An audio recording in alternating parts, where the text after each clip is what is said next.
Hey there, my name is Heather Feather. I am the owner of Rare Bird Medicine, and today's topic is In Light I'm Meant. I am in the process of switching dharmas. I've spent 2,000 lifetimes with a soul collective focused on individual truth, universal truth, divine awareness, and love. And I've had a dharma that I've developed very meticulously, very intentionally, and it is multidimensional quantum connection to justice, truth, love, and the pursuit of divine awareness.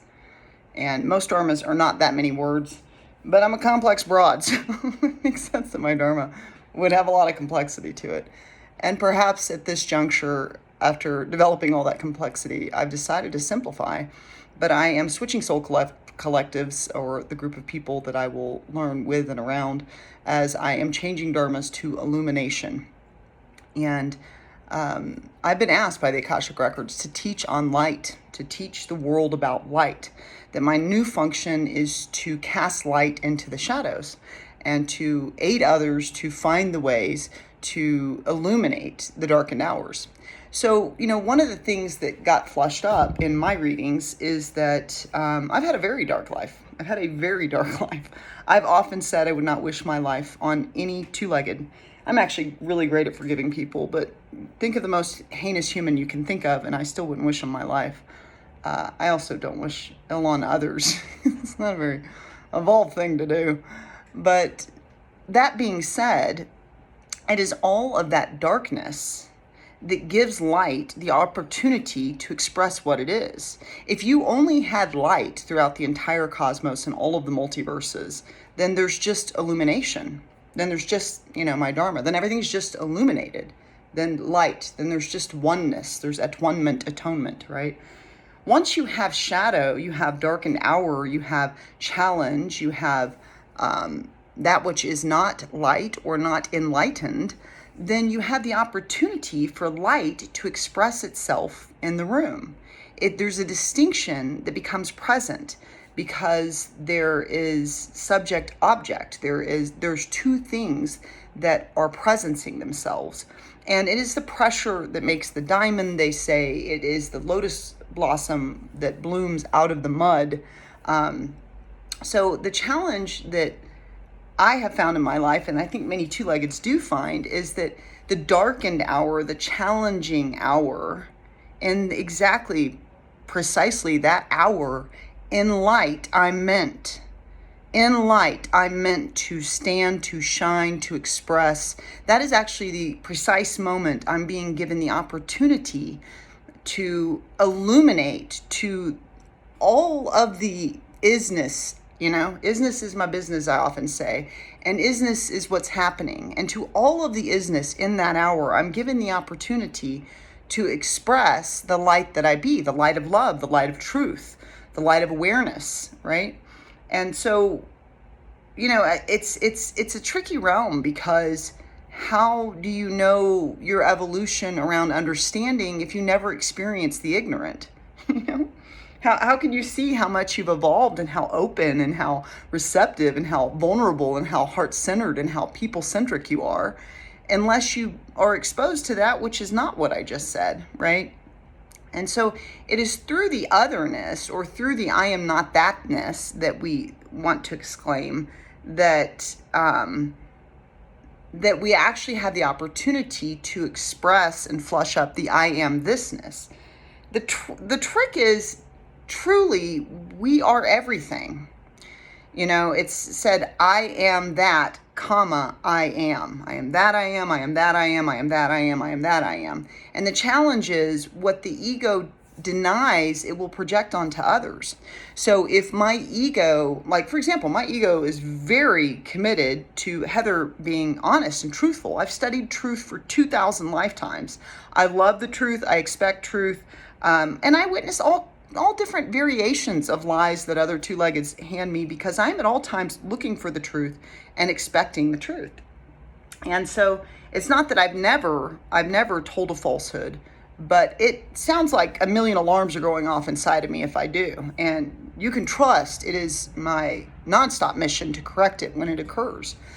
And so because of that, I feel like I have really impeccable integrity, and I feel like truth is what I am. I've actually had the Akashic records tell me this one has authority over truth, and this one can now command the truth due to her understanding of truth.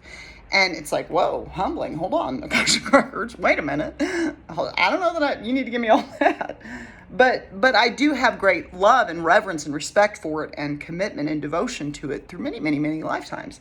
And that's included learning about it by not being truthful in lifetimes for sure. But I just want to say, it's the falsehoods, it's the betrayals, it's those that do not choose the light of truth that give me the opportunity to reflect on why I value it so much. I have to admit that it's those that have been untrue, that have given me falsehoods, no matter what degree they are, that have manipulated or betrayed or made things look like they're, something other than what they are. Or maybe just were unconsciously dishonest with themselves and therefore dishonest with me. The pain that has caused has activated in me a great devotion to the light of truth. Then okay, let me not be that this day. I don't like the way that felt when you engaged with Heather Feather, so then I will be the light of truth.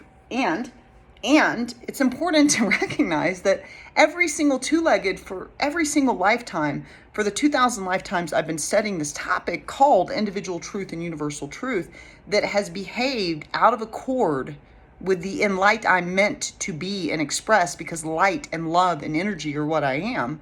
Light and love and energy are what you are. Light and love and energy are what we all are. They are beautiful opportunities in a dichotomy, in a polarized realm, in an up, down, good, bad, right, wrong, dualistic realm, for Heather Feather to have the opportunity to be an expression of the truth. And at this juncture, at 47, I'm very committed. I'm doing it in a conversation even this morning. I woke up and someone's being a little not completely clear with the truth, and I just keep pointing to it in the conversation. Well, notice here you said exactly that. So, it's not we had a misunderstanding. You precisely said this to me, right? So then maybe you misunderstand what you're saying, but no, I understood you. You said this and I understood it, and now you're saying this, right? And that's okay, but let's be clean. Let's get some light to cast out the shadows in this conversation where we just want to dust things under the rug that we don't want to own. Doesn't make you bad, doesn't make you wrong, doesn't make me bad or wrong for recognizing that I'm not going to just sweep things under the rug with you, right? So I'm not superior either in being devoted to truth, right? So we can take truth as an exalted stance. Truth is obviously, to me, to my soul, it's like, yeah, truth is obviously the thing to be. It's obviously the thing to offer. We have the information age. We're now in the information misinformation age. We are inundated with data. And there are many two-leggeds teaching that really should be studying. They have no business teaching. They're speaking of things they know almost nothing of. If you spent decades studying astrology, if you spent decades studying numerology, then there are some cycles and circles that'll happen in those decades that will cause some things to come full circle that will deepen and enrichen your understanding to the place of teaching it. Doesn't mean you can't spend 6 months studying something and then teaching it. However, a lot of two-leggeds are teaching things without a willingness to say, I don't know, or I don't have this piece, or I'm going to research this next and then we're going to talk about it. A lot of two-leggeds are just teaching where they receive a false teaching and then share a false teaching, right?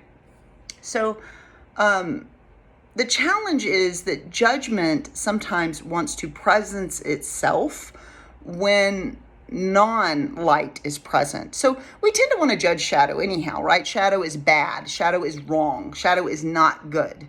It is the void that creates a space for everything to be expressed. That is the empty canvasness. It is the dark, black dirt, the rich soil that we place the seed into that gives the nourishment. So it is that blackness, that darkness, that creates the nourishment for the seed to bloom forth and proliferate and become what it is. So we have, shadow is sometimes referred to as, by some they'll say it's the dark or bad aspects of self. And then others will correct that and say, no, shadow's not the dark or bad aspects of self. It's the parts of you that you reject. Well, I got to tell you, you are everything. So those are the same thing. Inside of you, there are aspects of yourself that you consciously and unconsciously reject, right? I very consciously reject Heather being a liar. I tend to unconsciously also reject Heather being angry, right? So I allow anger when I play a video game. But if I'm angry with a two-legged, then Heather's got to work that out on her own, because I don't want to shake anger in the web, because I'm a powerful creator. We all are, right? So there are aspects of the self that we are conscious and unconscious of. But as a general rule, we all have within us the ability to be a liar, to be a murderer, to be a rapist, to be untoward, to be a betrayer, to be all the things that we could call shadow, or that which is not illumined because it's being shady or in the shadows or being hidden, or it seems more subversive, or it is a less exalted or enlightened quality to stand in. Those are judgments, right? It's just not doing that or doing that, right? I don't choose. I can be a killer if I want to, for sure. I have free will. I choose not to do that. I choose not to be a liar. I choose to hold myself accountable to the truth. And I choose to do that every day of my life. And I choose to hold myself accountable to how I treat life, that I treat it with reverence and respect and nurturing, and not violence and hostility and breaking apart. Any fool can break a branch. It takes a master to mend one, right? So the thing is, though, we tend to place a lot of judgment around the shadow aspect of self. And because we culturally judge it and we individually judge it, then what happens is what the ego denies, it will project. So the aspects of self that we deny, we will project onto others. And then we're judging and critiquing and criticizing a world that we're not the steward of. I'm not the boss of you. And frankly, I don't ever want to be, because it's enough work to steward me. I have a lot of work in stewarding this lady every day to be the light of love that I expect her to be. And there are a lot of things that occur in any given day for me where it's like, whoo, that is look at this weighty ass to be the light of love in this moment right now. Goodness, let me rise up. You know what I mean? In light I'm meant. Let me remember that. Let me be the light of love. Let me be the light of truth. Let me choose with my free will to illuminate the moment, right? That does not make me better. It does not make me good. And it does not make the unillumined person or the unevolved person bad. Most of the teachings I've studied, and I've studied the world's religions, and I've studied many very strange and unusual writings. I love unusual books and collect them. Most of the things I've studied pretty universally, the foundation of the teaching that's being offered is to not judge. When you judge and you break things into good and bad, now you've split the self.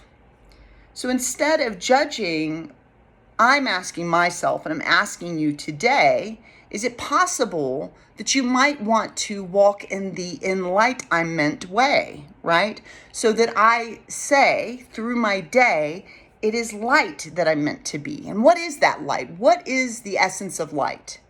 If I am going to summarize what light is, I often refer to it as the light of love or the light of truth. Light is energy. And what is that energy?